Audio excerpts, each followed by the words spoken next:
When I first bought the property by Lakewood Pines Lake, I believed I had found the kind of peace most people only dream of. I was 52 then, recently retired from the Navy after 30 years of service, much of it spent navigating bureaucracies tougher than ocean storms. I had seen enough conflict to last 3 lifetimes, so when I stumbled upon the listing for a modest house nestled at the water's edge, in a quiet suburb outside Asheville, North Carolina, I felt like the universe was offering me a reprieve. The lake shimmered beneath the morning sun like an old friend extending a calm embrace.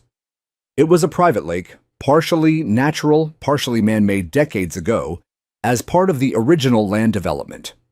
It wasn't enormous, but it was deep and clean, surrounded by pines and oaks, and home to trout, perch, herons, turtles, and even a pair of old swans the neighbors called Henry and Mabel. My home was one of only a few on the eastern shore, set back behind a thicket of trees, with a narrow trail leading to the water. I had grown up near water, first the rivers of Virginia, then the Atlantic, and later whatever distant harbor my assignments brought me to. But this lake felt different. It didn't need defending. It just needed someone who respected it. The neighborhood fell under the management of the Lakewood Pines Homeowners Association, LPHOA, a name that sounded serene enough. At first, they didn't seem like much of a concern. I met the president, Linda Mathers, during escrow, a polished woman quick to recite rules about yard signage and boat storage. I dismissed her fussiness as suburban quirk nothing new. What I didn't know then was that Linda wasn't just the president. She was the queen ruling Lakewood Pines like a private fiefdom. The rest of the board, from what I gathered in those early weeks, acted more like her personal court than a democratic body. Still, I didn't care. I wasn't interested in bake sales or neighborhood meetings. I was here to decompress. Write a little, maybe teach at the community college if I felt up to it. I settled into a routine. Mornings, fishing off my dock. Afternoons, hiking the trails. Evenings, with a book or the occasional chess game online with my nephew. A few neighbors waved in passing. One elderly couple, the Grahams, brought homemade blueberry muffins and murmured, "Good to have someone strong on our side now." I didn't grasp their meaning at the time. I just smiled and thanked them. The HOA newsletter arrived each month, brimming with trivialities, lawn height reminders, pet leash, policies, warnings about unauthorized outdoor gatherings. I'd skim it while sipping coffee, amused. There were frequent mentions of upcoming community improvements, always vague and cheerfully worded. It was in the 3rd month of my residency when I noticed surveyor flags placed near the lake path, orange ribbons tied to stakes leading down to the marshy western cove. At first, I assumed the city was doing some routine maintenance, but the city's name wasn't anywhere on the markers.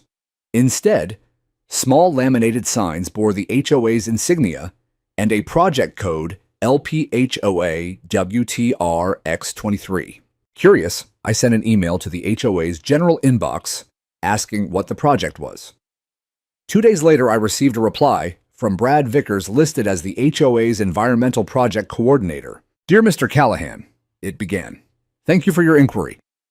The LPOA WTRX23 project is a board-approved community beautification initiative that will enhance the recreational offerings of Lakewood Pines. More information will be shared during next month's board meeting. Participation optional." Participation optional. What did that even mean? I wasn't panicked, just alert. The military had taught me that ambiguity often cloaked bad decisions. A week later, a crew of workers showed up at dawn hauling in heavy equipment on low trailers, excavators, cement mixers, a portable office unit with tinted windows, all parked along the HOA-maintained trail that curved toward the western cove. I walked over, coffee in hand, and asked a man in a hard hat what they were building. He looked at me, shrugged, and said, "Just following the contract, sir." That afternoon, I filed a public records request with the county permitting office. 3 days later, I got my answer. No permits had been filed for any development along the lake in the past year. Now I was angry. I wrote to Linda directly, citing the county's response and asking her to clarify under what authority the construction was taking place. Her reply was curt. "Mr. Callahan, the HOA has jurisdiction over all common areas, including lakeside trails. As outlined in your covenant agreement, the board reserves the right to improve amenities for the benefit of all residents. This project meets internal criteria. We appreciate your understanding." That phrase, internal criteria, stuck with me like a sour note. It reminded me of governments who justified surveillance by calling it internal security. I'd seen enough bureaucracy in my life to know when someone was hiding something. But I didn't escalate, not yet, I observed. I observed as trucks rolled over sensitive root systems.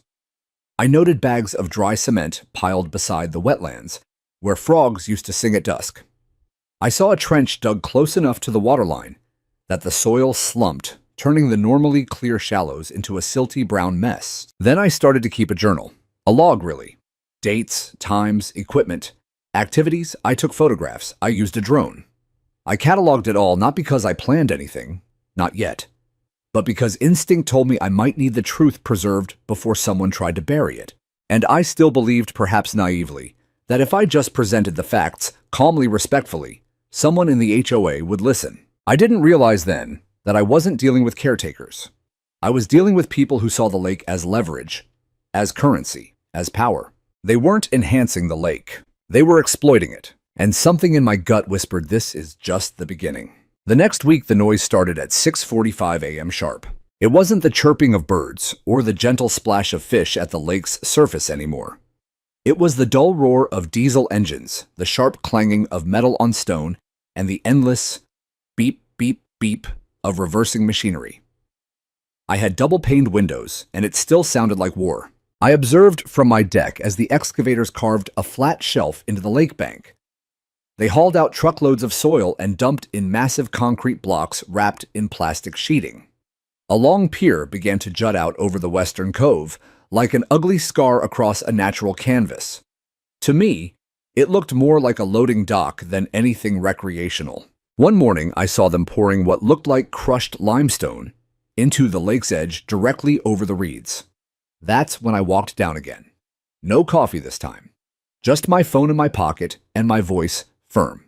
A man in a neon vest intercepted me. Sir, this is an active construction site. You're not allowed past the perimeter. This is a public lake, I replied. And according to the county, no permit was issued for this work. He didn't flinch. Take it up with the HOA. Oh, I will. I spent the next hour contacting every agency I could think of, zoning, environmental protection, the county planning commission. I got voicemail after voicemail, bounced emails, and one underpaid city clerk who told me they'd look into it. I also filed a formal complaint through the HOA's website twice. No response. But what came next was worse than silence. That Friday, I received a letter hand-delivered in a cream-colored envelope. The HOA's logo embossed in gold. Inside was a notice of violation. Dear Mr. Callahan, it has come to our attention that you have entered a restricted work zone in violation of HOA Policy 9.3b, and in doing so have disrupted authorized construction.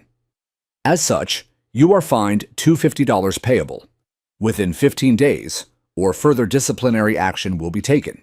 Disciplinary action. They were fining me for walking near my own lake. That night, I sat at my desk and pulled out my copy of the HOA bylaws. I hadn't looked at them since I signed the agreement during escrow, but now I read every clause like it was a war manual.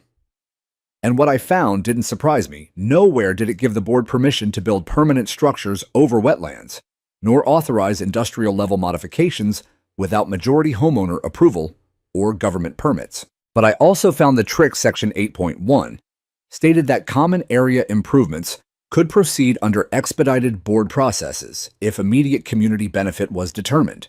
It was vague, slippery, designed to be abused. The next day, I tried to talk to Linda Mathers in person. I saw her out on her driveway, talking with two men in khakis and clipboards. I waited until they left. Linda, I said calmly, we need to talk about what's happening at the lake. Her posture stiffened. A flicker of exhaustion crossed her face, as if the weight of ambition had worn her thin. I later learned she was chasing a promotion to a regional HOA council, a goal that hinged on this project's success. I've been advised not to speak with you directly, she said.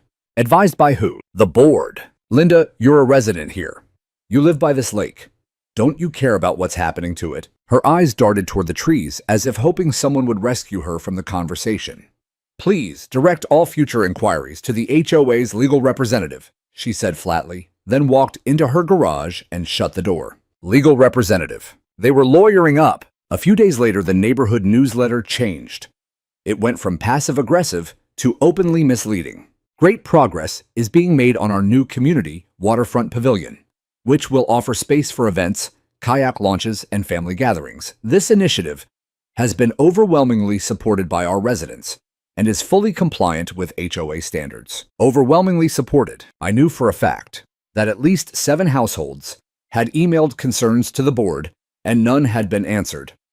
Susan Nguyen, a biology teacher and mother of 2, told me her kids had developed rashes from swimming near the cove. Mr. Landry, who'd lived here since the 1980s, said the water smelled like a septic tank after the latest round of construction. I began printing out all the emails I received. I asked neighbors to write down their experiences. I documented everything. But the turning point came when I received a USB drive slipped under my door one rainy evening, tucked inside an unmarked envelope. A single sticky note clung to it, scrawled in shaky handwriting from someone who saw too much. I suspected it came from a worker I'd seen lingering near the construction site days earlier, his eyes uneasy, as if wrestling with a secret. On it were scanned copies of internal HOA communications, including a PDF labeled Construction Scope, LPHOA WTRX23. Inside was a list of contractors, budgetary approvals, and a single damning phrase: note bypass, permitting process by classifying under temporary event structure. Demo schedule to follow post-inspection. They were building a permanent dock and pavilion under the guise of a temporary structure, with plans to demolish it only if caught. This wasn't carelessness, this was deception. And worse, the document contained a budget item for drainage redirection compound, industrial grade. No explanation, but I knew what it might mean. That weekend, a relentless rain battered the neighborhood, drumming against my roof like a warning. From my kitchen window, I saw muddy torrents cascade from the construction site into the western cove, carrying a sickly shimmer. The next morning, the water had a sheen, a venomous glaze iridescent like a serpent's skin coiling through the reeds and silencing the once lively hum of insects. And the fish started dying. Not a few, not just in one spot, everywhere. Bloated belly-up perch floated against the banks. Herons stood motionless, their long legs tangled in dead reeds. The swans disappeared. The air was thick with the smell of decay, sweet and sickening. I walked out onto my dock and felt something shift inside me. Not just anger, not just indignation. Grief. This lake had been alive, and they had killed it. The HOA, once so quick to fine and threaten, now said nothing. No statement, no notice, no apology. That silence told me everything. And it told me what I had to do. The smell lingered for days. Even after the skies cleared and the summer sun returned, the stench of rotting fish and chemical sludge clung to Lakewood Pines Lake like a curse. Neighbors who once walked the shoreline with their dogs or fished from their backyards now avoided it entirely. Children were kept indoors. Lawn chairs and kayaks that once lined the water's edge disappeared as if people were trying to pretend the lake no longer existed. But I couldn't pretend. I stood on my dock, with a long-handled net scooping up what I could. Dozens of fish, some still twitching weakly, most already limp, their scales dulled and their eyes clouded. I placed them in trash bags, double-lined and sealed, and stored them in a chest freezer in my garage. I had a plan, but I needed evidence. Every day I took samples of the water, carefully labeled and time-stamped, storing them in sealed containers. I documented everything: photos of the sludge drone footage, of the runoff channel audio recordings of neighborhood conversations. I even recorded myself narrating what I saw, time-stamped and verified. Still, the HOA remained silent. The newsletter skipped its monthly issue. The HOA website, usually a cascade of landscaping reminders and passive-aggressive notes about garbage bins, went dark. Attempts to reach Linda Mathers or Brad Vickers were met with out-of-office replies or bounced emails. The HOA's emergency contact number rang once before disconnecting, but the construction continued, slowly, quietly, as if trying to slip under the radar. A new fence had gone up around the pier area, 8 feet high, lined with green mesh to obscure visibility. A fresh delivery of materials arrived at dawn, hauled in by workers wearing unmarked gear. No logos, no licenses displayed. They were hiding. I knocked on neighbors' doors. Not all just the ones I trusted: Susan Nguyen, Mr. Landry, the Grahams. They were concerned, angry even, but hesitant. No one wanted a legal fight with the HOA. Everyone had heard stories, threats of liens, fines, foreclosure. Most people just wanted their peace back. I didn't blame them, but I couldn't let this go. So I took the next step. I reached out to the County Environmental Compliance Office, spoke to a young officer named Marisol Vega, who listened quietly as I walked her through what I'd witnessed. When I mentioned the fish die-off and the construction with no permits, she paused. "You have physical evidence?" she asked. "I do. Water samples, drone footage, even dead fish in a freezer." There was a silence, and then, "Okay, I'll come take a look, off the record."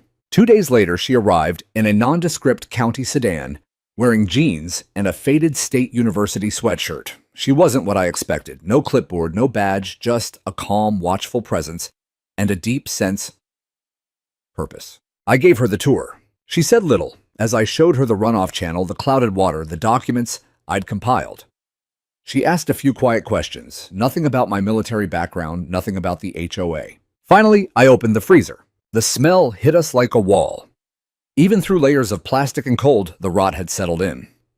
Marisol leaned in, examined a trout carcass, then pulled a plastic vial from her coat. "This one's enough," she said. Before she left, I asked her something that had been bothering me for days. "Is this the kind of thing people usually get away with?" She looked at me for a long moment. "Only when no one fights back." That night, I received an anonymous message in my mailbox. No envelope, just a sheet of paper folded twice. "You're making a lot of noise. Back off." No signature, no logo. But I recognized the typeface. It matched the HOA's meeting minutes, the ones I'd seen, on their now-vanished website. They were watching, but so was I. The following morning, I printed 20 color flyers and hand-delivered them to every mailbox on my street. No accusations, just facts. Unpermitted construction by the HOA may have caused chemical runoff into our lake. If you or your family have noticed illness, dead fish, or unusual smells, please contact County Environmental Compliance Officer Marisol Vega at phone number. You are not alone. This is our lake. I didn't sign it with my name. I didn't have to. By that evening, 3 more neighbors had contacted me. One had a daughter with a rash that wouldn't go away. Another had a backyard pond where all their koi had died within the same week. A third had security footage of trucks dumping something into the lake, under cover of darkness footage they hadn't wanted to share before, but now felt compelled to. The tide was turning, but then the retaliation began. First, I received a second fine. This time $500 for spreading misinformation and inciting fear. Then came a letter from a law firm, Rains and Stokes LLP, accusing me of defamation and threatening a civil suit if I continued harassment of HOA board members. I wasn't surprised, but I was prepared. I contacted Tom Delaney, a retired JAG attorney, a friend from my service days, now working pro bono for a nonprofit that assisted veterans in housing disputes. He read the letter, snorted, and said, "They've got nothing. They're bluffing." "I don't want to end up in a court battle," I said. "Then let's make sure they do." That was when we made the plan. Tom helped me organize a formal letter to the county zoning board requesting an immediate investigation into code violations. He filed a parallel complaint with the State Environmental Board, citing water contamination and potential criminal negligence. And most importantly, we went to the press. Tom had contacts at the local news station. A week later, a reporter named Camilla Rhodes came out with a camera crew. The HOA issued a press release through Rains and Stokes calling the accusations exaggerated and blaming unseasonal flooding for the lake's condition. They even threatened a countersuit against disruptive residents. But Camilla was undeterred. She interviewed me, Susan Nguyen, and a tearful mother whose son had developed breathing issues after swimming near the cove. The segment aired that Friday. Footage of dead fish, murky water, drone shots of construction over fragile wetlands. The HOA, when approached, declined to comment. That night, the neighborhood group chat, which had been mostly silent, exploded. Questions, outrage, demands. And somewhere behind the thick glass doors of the HOA office, I imagined Linda Mathers watching it all fall apart. But I wasn't finished, because beneath the anger was grief. And beneath that, something stronger. Resolve. I remember the exact moment the stench became unbearable. It was 2:14 a.m. on a Tuesday. I woke up coughing, dry-mouthed, and disoriented. The windows were shut, the AC was off, but it didn't matter, the smell had found its way in. It was thick, chemical, and wrong. I stumbled out of bed, grabbed my flashlight, and headed down the trail toward the lake. Even in the darkness, I could see the sickly film on the water, glowing faintly under the moonlight. It shimmered in strange colors, purple, green, oily bronze, like something alive and malevolent. When I reached the cove, I stopped cold. The sludge had spread. What had been a cornered seep of gray-brown ooze just days before was now a full-on invasion. It moved like ink through the veins of the lake, choking lily pads and tangling reeds. The frogs had gone silent. The only sound was the slow, nauseating squelch of the thick liquid pressing further into the ecosystem. I knelt and dipped a glass vial into the water, sealing it tight before heading back up to the house. I labeled it, stored it with the others, then sat at the kitchen table and stared at the fridge where the fish bags still rested inside the freezer compartment. I thought of all the times I had fished here, the quiet patience of it, the joy of catching and releasing. Now the lake was a graveyard. In the morning, news vans lined the cul-de-sac. Camilla Rhodes's story had hit harder than I expected. Local activists were tagging the HOA's social media accounts. A state senator even tweeted a screenshot of the lake's condition with the caption, "This is not acceptable. Who's accountable?" Linda Mathers hadn't been seen in 2 days. The HOA building, just a small community center they operated out of, was locked, blinds drawn. A white paper sign hung crooked on the door, closed for maintenance. But they weren't doing maintenance. They were hiding. By Thursday, 3 more houses had reported health issues. 2 children had developed rashes. 1 man suffered a respiratory reaction that sent him to urgent care, and a dog had died after swimming near the cove. The vet listed chemical ingestion as the likely cause.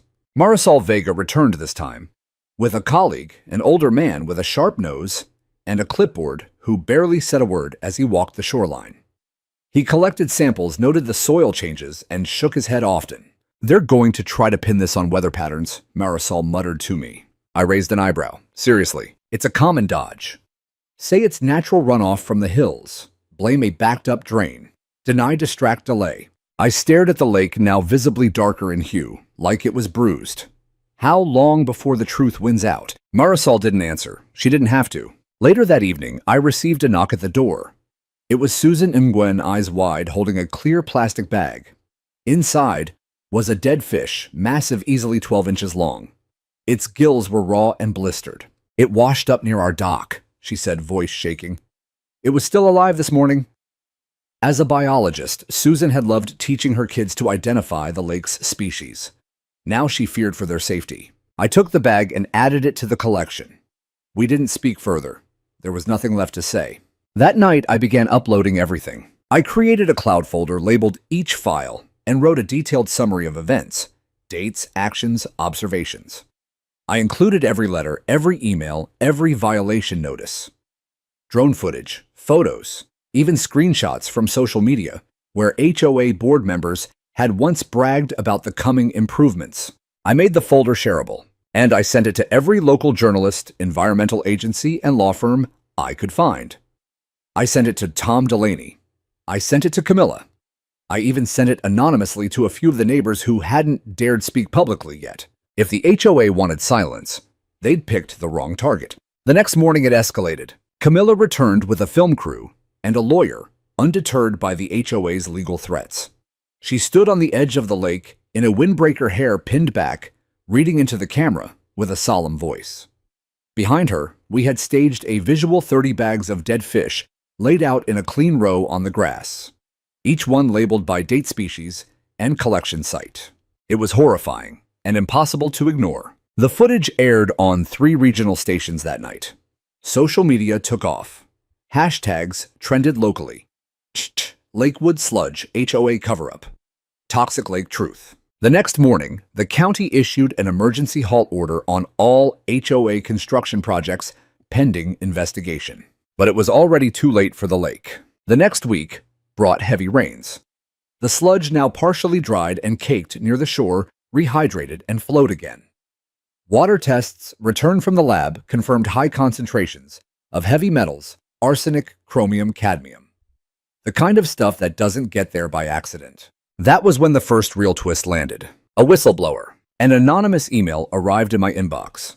No greeting, just a single attached document and one line of text. They knew about the risk. The document was a memo dated 6 months before construction began from a soil consultant hired by the HOA. In it, the consultant explicitly warned about contaminated substrate in the Western Cove legacy pollution from a pre-1980s industrial dump site that had never been fully remediated. The memo advised against any disturbance or structural anchoring within 30 feet of shoreline sediment. And they built there anyway. They dug. They pierced the lake's memory. I forwarded the email to Marisol Tom Camilla. I printed it out and taped it to the inside of my front window. I left a copy in every mailbox on the street. The next day, the HOA fought back. They issued a press release through Rains and Stokes LLP, claiming the accusations were exaggerated and blaming natural runoff from recent storms. They threatened a countersuit against disruptive residents spreading misinformation. But their efforts crumbled when Linda Mathers resigned the following day. No speech, no apology, just a typed letter posted at the HOA's front door, signed and dated citing personal health reasons. Brad Vickers was gone by the weekend, but the damage remained. The pier half-finished stood like an accusation over the poisoned cove. The fish stopped dying only because there were so few left. Herons no longer visited. The frogs remained silent. Even the breeze seemed to carry a heaviness. I found myself walking the shoreline daily, half out of duty, half in mourning. I passed Susan once, and we nodded, but neither of us spoke. Words had become too small. One morning, I sat at the end of my dock, feet dangling above the bruised water. I thought of my time in service of oil fires in Kuwait, of waste barrels near base perimeters. I had seen nature wounded before. I never thought I'd see it here, not at home. That was the day I decided I wouldn't just expose them. I would make them pay, not out of revenge, but out of responsibility. Because some things, like a lake, like a quiet life, should never have to survive a war just to exist. The fear was no longer silent. Within days of the memo's release and Linda Mathers' resignation, our once quiet street transformed into something more volatile, more electric. Conversations that had once been held in whispers across fences now became open confrontations at the community mailboxes. I heard shouting outside my window, saw neighbors gathering in driveways, arms crossed, voices rising. "I want them arrested," one man barked. "My son can't breathe right," a woman sobbed at the corner. This place was supposed to be safe. The panic had found its shape, and it wasn't just about the lake anymore. The HOA, once omnipresent, with their newsletters and citation slips, had completely vanished. Their website remained offline. The office doors stayed locked. The community voicemail system, a tool once used to broadcast landscaping alerts, went silent. No more patrols, no more fines, nothing. They had ghosted the neighborhood they once micromanaged into suffocation. But nature didn't ghost. The lake, still reeking of decay, had become a living symbol of negligence. The surface scum no longer glistened, it curdled. The fish carcasses had stopped appearing only because what life remained had either fled or succumbed. The water sat still under the July sun, growing darker and heavier like a wound that refused to close. One morning, Susan Nguyen came by with a worried look. "I think someone's trying to intimidate me," she said, her voice low. She handed me a printed photo, her own backyard, taken from the woods, showing her kids playing near the water. It had no note, no context, just the image. It had been left inside her mailbox without postage. She wasn't alone. 3 other neighbors, 2 of whom had spoken to the news, reported strange occurrences: missing mail cars, idling at odd hours in front of their homes, unmarked envelopes containing blank sheets of paper. Fear curdled into suspicion. That night, I called a community meeting. We gathered at my place, 15 of us packed into my living room and spilling out onto the porch. Some held notebooks, others clutched bottled water or arms folded across chests, eyes wary, but united by a shared sense of betrayal. I stood in front of the fireplace laptop in hand screen mirrored to the TV. "I want to show you everything I began." And I did. The timeline, the permits or lack thereof, the construction footage, the environmental reports, the whistleblower memo, the soil test results, the resignation letters, the fines I received, the threats Susan and others had endured. For 2 hours, no one interrupted. They listened. They cried. One man cursed under his breath and stormed outside to cool off. When I finished, I took a breath. I know we all moved here looking for peace. That's why I didn't speak up sooner. But the truth is, this lake, the one we swim and fish in, build memories around. It's not just water. It's part of who we are here. and someone decided they could sacrifice that for money or power or convenience. I won't let them get away with it. And I don't think you will either. There was a pause, then slow, hesitant applause, and then real applause. We formed a coalition that night, a grassroots neighborhood alliance we called the Lakewood Guardians. We elected a steering group, assigned roles, created an email list. We had lawyers, teachers, retired, contractors, scientists. We had grief too, but grief turned to fuel. Tom Delaney agreed to represent us in a class action lawsuit against the HOA and the individual board members responsible for the construction and cover-up. But we needed more than lawsuits. We needed accountability, and we needed a trigger. It came sooner than expected. 3 days later, a child was hospitalized after falling into the Western Cove. His mother, Jenna Morales, said he had only been out of her sight for 3 minutes. When she found him, he was coughing, vomiting, and his skin had turned red where it touched the water. He was 6. The emergency room diagnosed chemical burns and potential long-term lung exposure. That made headlines. Camilla Rhodes returned with a vengeance. She didn't just film interviews, she brought a scientist on air live testing lake samples for the camera. He read off the levels of lead, mercury, and arsenic like a doomsday announcer. The footage went viral far beyond our sleepy town. The State Department of Environmental Quality launched a formal investigation. The EPA joined days later. The HOA was now not just hiding, they were being hunted. Then came the bombshell. An investigative journalist uncovered financial discrepancies. Nearly $200,000 in misallocated beautification funds, payments to shell companies, fake invoices, and links to Brad Vickers, the former environmental coordinator who had once filed for bankruptcy and now suddenly owned a boat. Linda Mathers, she had quietly moved out of state. Her house, once manicured like a showroom, now sat abandoned grass knee-high mailbox overflowing. But we weren't chasing shadows. We were rebuilding. With the HOA inactive, our newly formed Guardians stepped in.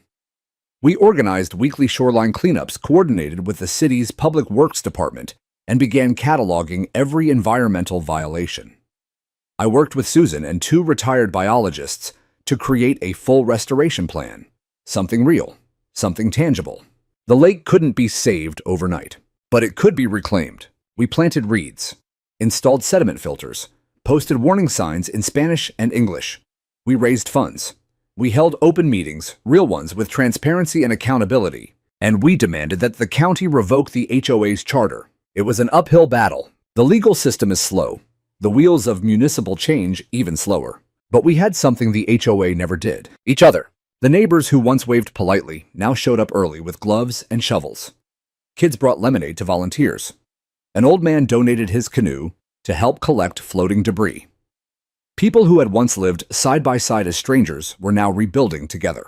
It was never just about the lake. It was about reclaiming the soul of the neighborhood.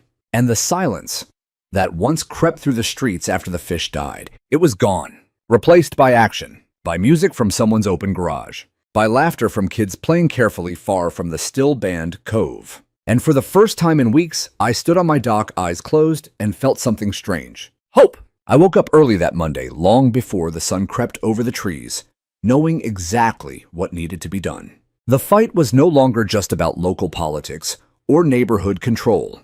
It had become a matter of environmental negligence and potential criminal activity. And after the hospitalization of young Mateo Morales, the 6-year-old boy who had fallen into the tainted cove, the issue had shifted from urgent to unavoidable. I didn't waste time. I put on my old Navy cap, faded, sun-bleached, with the emblem nearly worn off, and pulled out a worn leather folder filled with every document I had amassed over the past 4 months. It was thick now: photos, letters, permits or lack thereof, news clippings, scientific reports, and testimonies from more than 20 residents. I called Tom first. Today's the day, I told him. He didn't ask for clarification. I'll meet you there at 9. There was the County Environmental Commission's downtown office. It wasn't a flashy place, just a squat brick building tucked between an insurance office and a bakery. But inside, behind the glass doors and cubicle walls, were people who had the power to make things happen. Or so I hoped. Tom and I arrived together. He wore a navy blue suit that still bore the sharp lines of his JAG days. I carried the folder in both hands like it was something sacred. In a way it was. The truth printed in black and white often is. We were directed to a windowless room on the second floor and greeted by 3 officials, a zoning commissioner, an environmental protection agent, and a legal liaison from the city's Department of Compliance. They sat on one side of the table. We sat on the other. And then we presented the case. Tom spoke in the steady, measured cadence of someone used to military tribunals. He laid out the timeline, the unauthorized construction, the community pushback, the documented health hazards, the media coverage, the whistleblower memo. I followed up with physical evidence. I slid over photos of the fish kill printed in high resolution. Then water samples, some still sealed and refrigerated, accompanied by lab results showing concentrations of arsenic and cadmium many times above legal limits. I gave them drone images, time-stamped from the beginning of construction to the most recent footage. I handed over the scanned documents from the anonymous source and read aloud the paragraph warning the HOA about disturbing toxic sediment. They didn't interrupt, didn't even blink. They just listened. When we finished, the room was silent for a long moment. Then the woman from the environmental agency, a tall Latina, with gray at her temples and deep worry lines around her mouth, leaned forward and said, "Why hasn't this already gone to the state?" "It's about to," Tom replied. "But we wanted to give you first jurisdiction. You're the ones who failed to notice this before. We're offering you a chance to fix it." There was no venom in his tone, just truth. They took the folder. Promised to respond in writing within 5 business days. By the time we stepped out of the building, the sun was high and my shirt stuck to my back. But I felt lighter than I had in weeks. That same afternoon, I contacted the EPA regional office. I spoke to an agent named Daniel Kessler, who sounded far too young to be handling something this serious, but whose voice held a quiet gravity. He'd already seen the news coverage. I emailed him the full packet of documents. Within hours, he confirmed receipt and said their team would be mobilized within the week. That was when the shift really began. Within 48 hours, hazard signs were posted along the lake perimeter. Bright orange boards with bold black text, "Contaminated water, do not enter. Violators subject to penalty." Then came the inspection teams, marked vehicles, personnel and waiters, portable testing stations. One crew even brought in a small motorboat to collect deep water samples. They worked quietly but methodically, while residents watched from porches and driveways. And with their arrival, something else happened. Something I hadn't expected. The community changed. People who had once tiptoed around the HOA's rulebook now took bold steps forward. Neighbors formed cleanup crews despite the warnings, clearing trash and debris from the surrounding trails. Parents took to social media, not with fear, but with fury, demanding restitution for the harm caused to their children. And at the center of it all was the Guardians group, which had grown to over 50 active members. We organized information sessions, translated warnings for non-English speaking households, and launched a petition to hold the former board members legally accountable. But the most powerful moment came during a town hall meeting hastily arranged by the county after media pressure reached a boiling point. The auditorium was packed. Local officials sat behind a long table, clearly uncomfortable. Cameras flashed. News anchors whispered into microphones. And then, without ceremony, they opened the floor. One by one, residents stepped up. Susan Nguyen read a letter from her daughter, describing how the lake used to be a place where I could hear my heart slow down. She cried halfway through. Mr. Landry, the longtime resident, recounted the history of the lake, how it had survived hurricanes, droughts, and developers for nearly 50 years, only to be poisoned by the very people elected to protect it. Jenna Morales Mateo's mother held up hospital bills and begged the officials not to let this be swept under the rug. And then it was my turn. I walked up to the podium, cleared my throat, and spoke the truth as I saw it. I spent 3 decades serving my country, and I came here hoping to serve peace. But what I found was something worse than conflict, indifference. A system that allowed a small group of unqualified individuals to make irreversible decisions in the name of convenience and control. They weren't just negligent, they were dangerous, and we deserve justice. I stepped down to a standing ovation. The county issued an official apology the next day. Not for the lake, though they acknowledged its condition was concerning, but for their failure to act sooner. The investigation into the HOA board was declared active and ongoing. The former board members were issued subpoenas. Still, the lake remained silent. Healing would take time. The ecosystem was battered. The sludge, though no longer spreading, had permanently altered parts of the shoreline. Native plants had withered. Algae blooms spread in the heat. Fish populations were decimated. But we weren't waiting anymore. Under guidance from the State Environmental Recovery Team, we began Phase 1 of restoration sediment removal and water filtration. Volunteers hauled in sandbags. Experts mapped out clean zones and danger zones. Biologists tagged areas for replanting. And every evening as the sun dipped low over the water, I stood by the dock and watched. Not for danger, not even for progress, but for the first signs of life. A frog's croak, a ripple on the surface, a single dragonfly skimming the waterline. It would take years, maybe more, but justice had begun, and nature, stubborn and slow, would follow. The subpoenas went out like thunderclaps. 3 weeks after the town hall, the former HOA board members began receiving official notice, some at their homes, others through their attorneys, and a few in poetic justice while vacationing in gated communities, far from our poisoned lake. The charges weren't yet criminal, but they carried weight: environmental negligence, misappropriation of the funds, unauthorized development on restricted land, and failure to disclose public safety risks. And with those charges came exposure. What had started as a local scandal morphed overnight into regional news. The story caught the attention of a national investigative podcast called Buried Suburbia, which released a 2-part episode titled The Lake That Screamed. They dramatized the entire affair, my drone footage, Camila Rhodes' segments, clips from the town hall, and layered it with ominous music and sound bites from officials caught trying to dodge questions. And then came the tipping point. A Freedom of Information Act FOIA release revealed emails between the HOA board and a private development firm, Silver Canopy Ventures, outlining plans to convert part of the lakefront into event-based recreational infrastructure. In plain English, they wanted to build a private marina and rent space for weddings, paddleboard tournaments, and lakeside festivals, charging residents extra to use the same lake they already lived on. One email dated a full year before construction began read, "If we can push it through without permitting, we avoid state oversight entirely. Homeowners won't care once they see the property values rise." They had always known the lake was never about the community. It was about leverage, monetization, control. The fallout came fast. Silver Canopy publicly denied involvement, but the financial records pulled through a citizen lawsuit showed that Brad Vickers had received a $20,000 consulting bonus just 2 months before construction started. He was arrested a week later, charged with fraud, falsification of records, and environmental endangerment. He posted bail, disappeared from the public eye, and became a ghost in the story he helped create. Linda Mathers, still out of state, released a heavily lawyered statement through a PR firm, claiming she had been misled by external contractors and acted in good faith.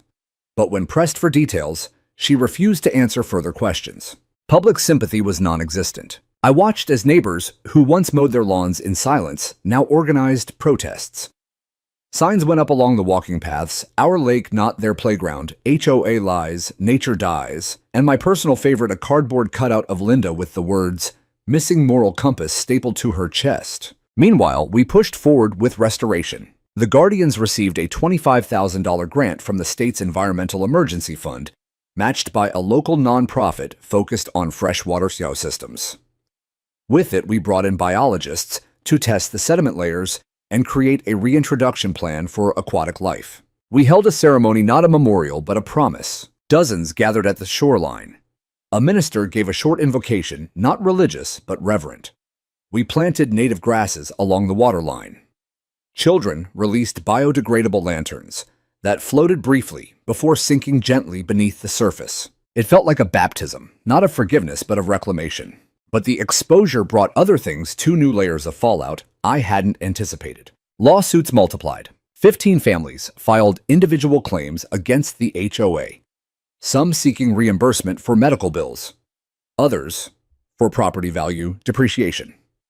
A class action was pending led by Tom Delaney, which had grown to include more than 80 plaintiffs. The homeowner's insurance carrier dropped the HOA as a client. Without liability coverage, the HOA couldn't operate legally. By the end of the month, the Lakewood Pines HOA was officially dissolved by court order. The ruling stated, this association failed in its duty to protect, preserve, and uphold the public and environmental welfare of the community. Its actions were not merely negligent, they were exploitative. Its charter is hereby revoked. It should have felt like victory. But the lake was still sick. The dead zone in the western cove remained barren. No plants, no fish, no birdsong. It looked like a scar, and it felt personal. I visited it daily, wading in, with waders and gloves helping clear debris, removing algae mats, even planting water lilies by hand. It was penance, I suppose, or maybe purpose. Neighbors joined, kids helped. The silence was slowly replaced with motion, effort, hope. Then one morning in early September, I saw it. A turtle, small, smooth-shelled, floating gently between reeds. It stopped, looked up, eyes blinking slowly, and then disappeared beneath the water. It wasn't much, but it was life. Still, there were other wounds. One day, while sorting documents for the class action, I received a letter. It was addressed to me in tight cursive handwriting with no return address. Inside was a single sentence, "The lake will forgive before I do." I didn't know who sent it. Maybe a neighbor. Maybe someone still angry that I hadn't done more sooner. Maybe it was someone grieving like me. But I taped the note above my desk, not as an accusation, but as a reminder. Because they were right. The lake could heal if given time and care. But the damage done to trust, that would take longer. Still, every time a new shoot of reeds sprouted where sludge once ruled, every time a dragonfly buzzed near the restored wetland, I felt it. The slow turn of justice. The quiet rhythm of repair. It's strange how justice doesn't arrive with the sound of trumpets or the clarity of a final gavel strike. It comes in paperwork, in mailboxes, in court schedules printed in size 10 font. But to me, the first real note of legal victory came when Tom Delaney walked through my front door holding a sealed manila envelope and said, "They're going to settle." I stood frozen. For what? For everything. The class action suit had gained momentum far more than we'd anticipated. It wasn't just residents of Lakewood Pines anymore.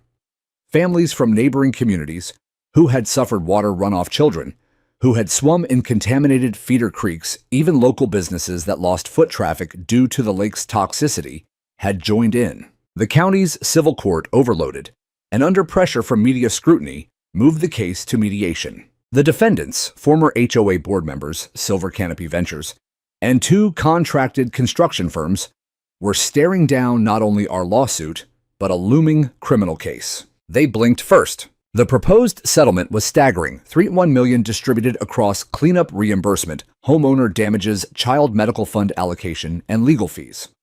More importantly, it included a public admission of liability, a rare, almost unheard of clause in environmental settlements. I opened the envelope and scanned the statement. The defendants acknowledged that their actions and inactions contributed to the contamination of Lakewood Pines Lake and its surrounding ecosystem.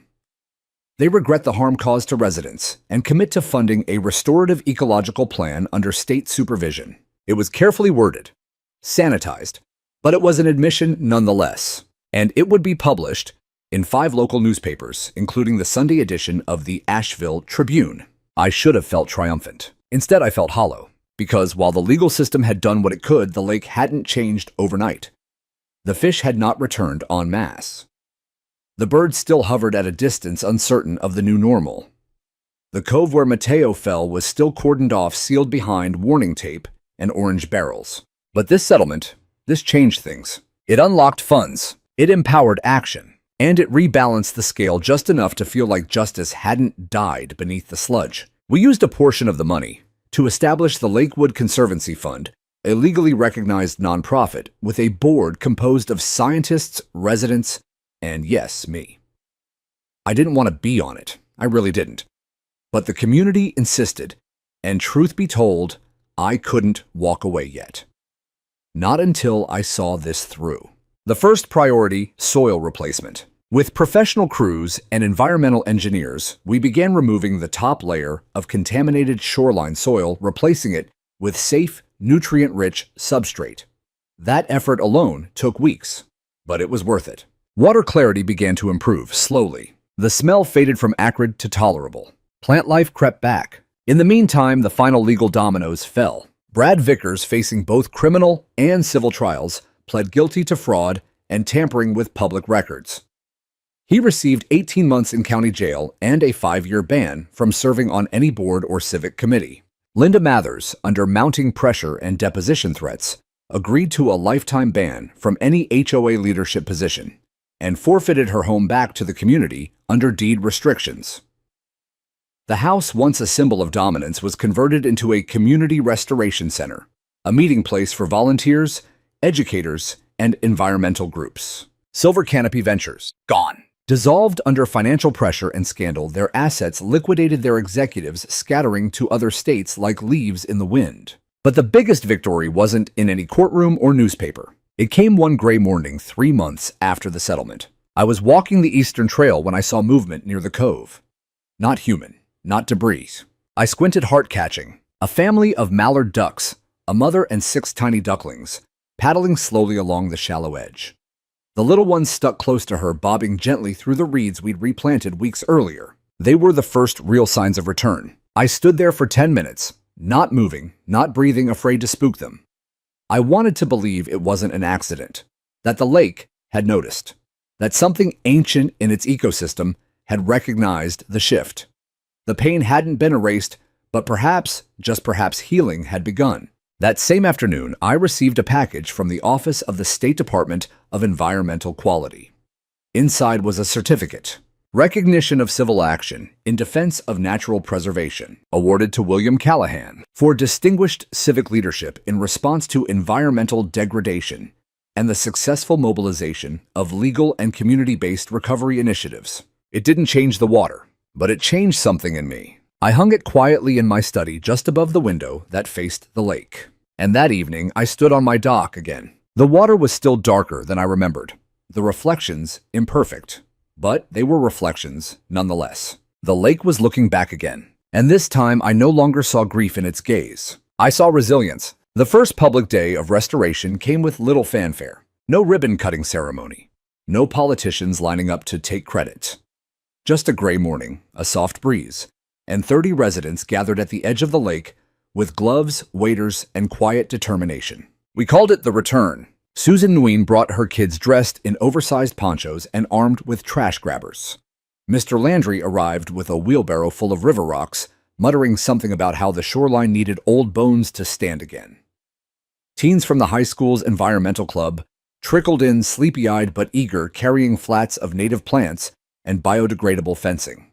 There was no central speaker, no formal instructions. People simply began. They raked debris, restaked erosion barriers, planted rows of pickerel weed and blue flag iris. Others pulled invasive algae from the shallows, carefully lifting it with nets and scooping it into compost bins. Children helped line a small walking trail with river stones, laughing when their shoes sank in the mud. I walked among them, not as a leader or organizer, but as a neighbor. It had been months since the sludge first appeared, months of lawsuits, tension, public hearings, and raw grief.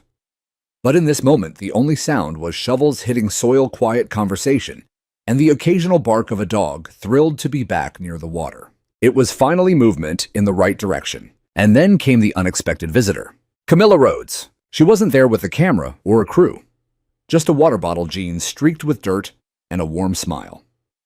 She joined a group reseating the far bank, sleeves rolled up to her elbows, quietly listening as a boy explained which grass roots grew fastest. When I passed her, she smiled. "You did it," she said. "No," I replied, "we did." The following week, the State Department of Natural Resources released a formal ecological status update. Lakewood Pines Reservoir has entered the early stages of aquatic recovery. With continued community involvement and strict protective oversight, we expect measurable ecosystem improvements within 6 to 12 months. Reintroduction of native aquatic species recommended within monitored conditions. That last part, reintroduction, sparked something. The Guardians met 2 days later and voted unanimously to fund a controlled restocking initiative. Working with freshwater biologists, we created floating enclosures to safely reintroduce perch, bluegill, and a few catfish. The goal wasn't to restore the lake to its past, but to give it a sustainable future. We invited the community to participate. Children named the fish.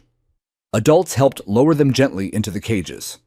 A biologist explained the importance of water pH, oxygen levels, and aquatic vegetation.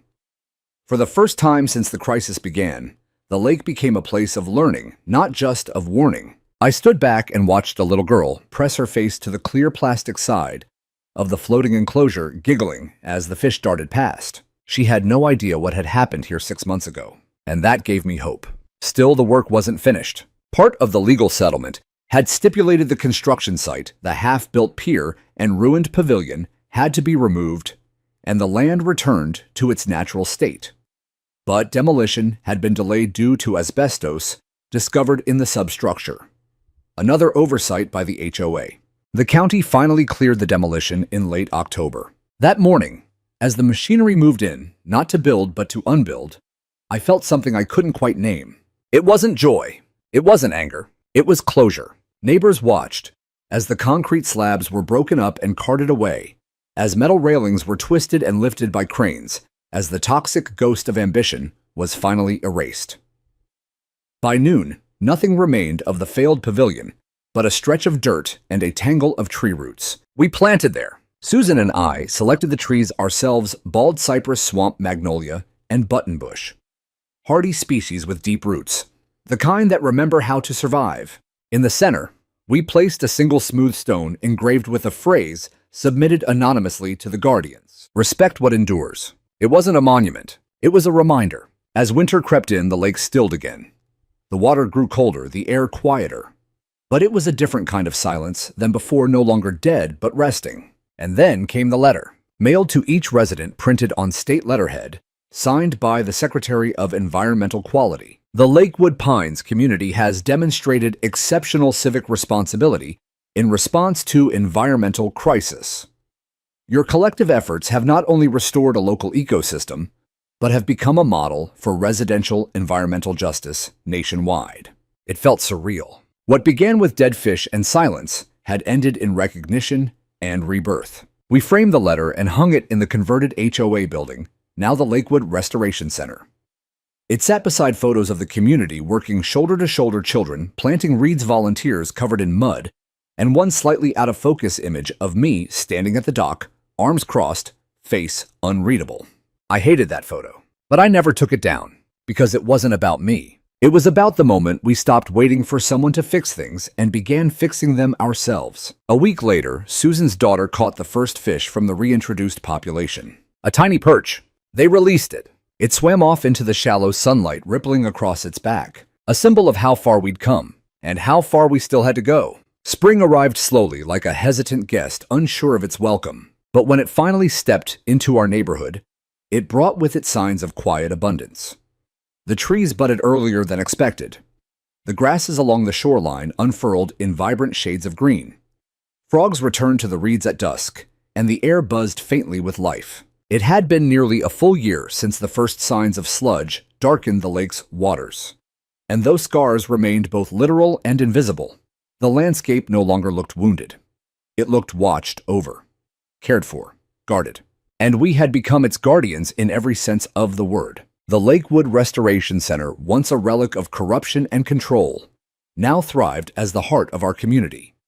We repurposed one room as a small learning lab stocked with microscopes, water test kits, and aquatic plant guides.